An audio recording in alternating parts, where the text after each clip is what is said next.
Pembagian yang terakhir atau pembagian yang ketiga dari pembagian kalam di awal tadi, wa aqsamuhu salasatun ismun wa fi'lun wa harfun ja'a lima'nan.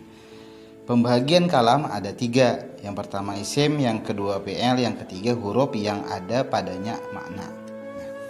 Sekarang kita membicarakan tentang huruf. Huruf dalam ilmu nahwu mempunyai arti. Ta'rif huruf di dalam ilmu nahwu yaitu al-harfu huwa kalimatun dallat ala ma'nan fi ghairihi, yang artinya huruf adalah kata atau kalimat yang menunjukkan arti jika disandingkan dengan kata lainnya. Dari pengertian di atas, pengertian ta'rif huruf di atas tadi sangat jelas bahwa huruf dalam ilmu nahwu itu yaitu kalimat yang tidak dapat diketahui artinya jika tidak disandingkan dengan kalimat lainnya. Supaya paham, kita ambil contoh. Contoh huruf yaitu ila, yang artinya ke. Kalimat ila atau kata ila adalah termasuk huruf. Dan karena ia sendirian tanpa disandingkan dengan kalimat lain, baik isim atau fi'il, maka ia tidak dapat dipahami arti sesungguhnya. Tidak mempunyai arti, orang tidak mengerti.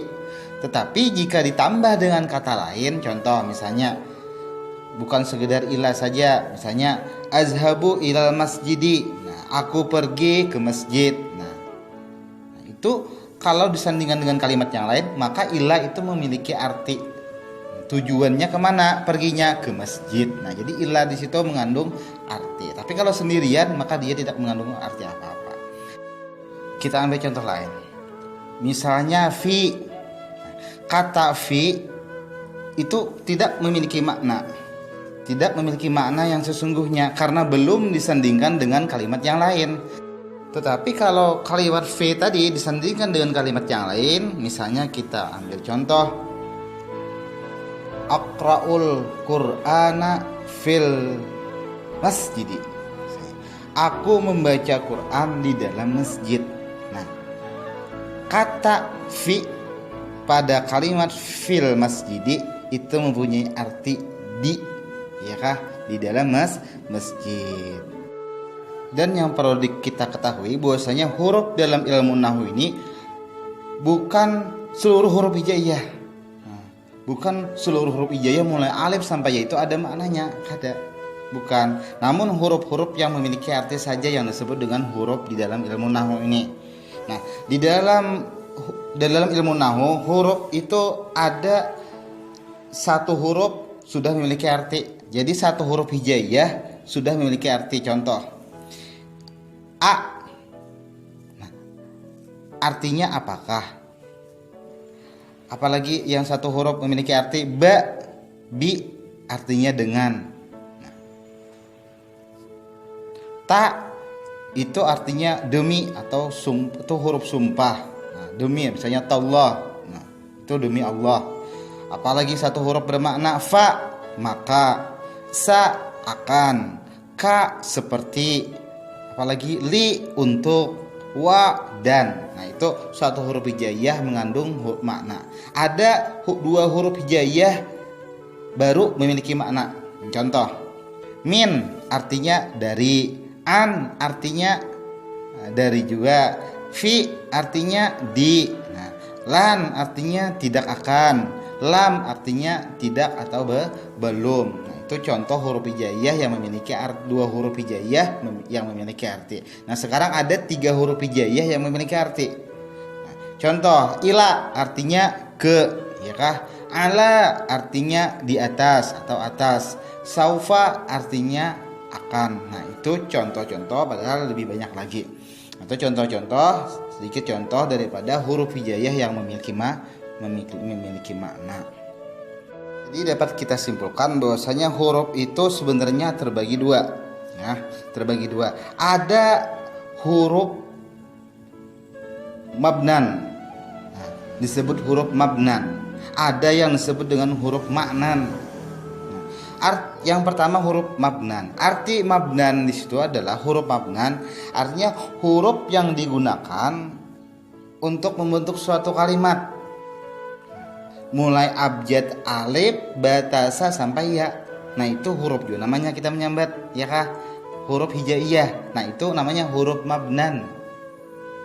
Nah, huruf mabnan itu adalah huruf hijaiyah, mulai alif bata sampai huruf ya. Itu kita sebut dengan huruf juga. Tetapi bukan itu yang dalam kitab nahwu. Nah, yang dalam kitab nahwu, dalam kitab Jurumiyah ini adalah yang dimaksud hurufnya adalah huruf yang kedua, yaitu huruf ma'nan.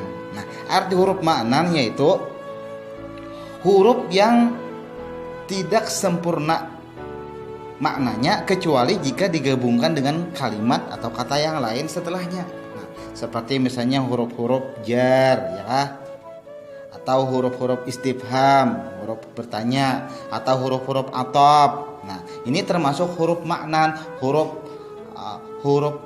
nasab, nawasib, huruf jawazim. Nah, nanti belajar. Itu termasuk huruf ma'nan. Itulah yang dikehendaki oleh Hasan Haji, pengarang kitab Ajurumiyah di sini, yaitu huruf ma'nan. Huruf yang mempunyai makna, bukan huruf hijaiyah. Karena tadi tidak semua huruf hijaiyah itu mempunyai makna. Dan huruf yang ma'nan ini ada yang beramal, ada yang tidak beramal lagi. Nah, jadi huruf ma'nan ini terbagi dua. Ada yang beramal, ada yang tidak beramal atau tidak berfungsi. Yang pertama adalah yang beramal. Contohnya yaitu huruf-huruf yang mengakibatkan apabila dia masuk ke dalam satu kalimat maka berubah i'rabnya. Nah, nanti belajar.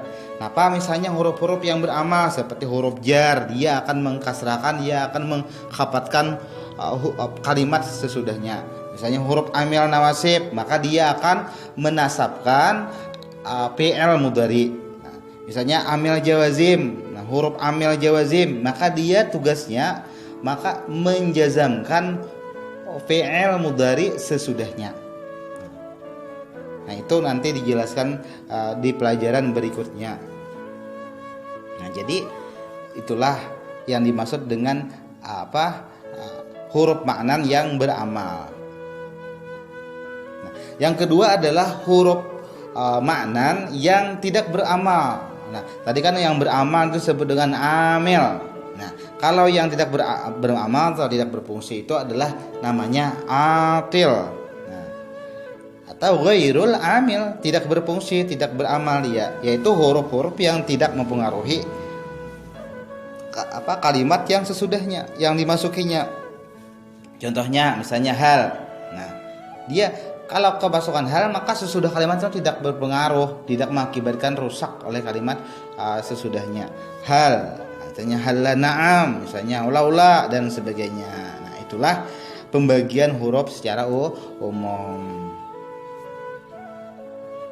Jadi kesimpulannya bahwa kalam itu terbagi tiga. Yang pertama namanya adalah kalimatnya isim, yang kedua adalah kalimatnya fi'il, yang ketiga kalimatnya huruf. Nah, ketiga inilah nanti yang akan merangkai suatu kalimat sehingga kalimat itu menjadi kalam, menjadi sempurna, yaitu lafaz, murakkab, mufid dengan bil wad'i. Nah, ketiga macam ini penting sehingga kalimat tersebut bisa menjadi kalam, yaitu lafaz tadi, murakkab, mufid dengan bil wad'i.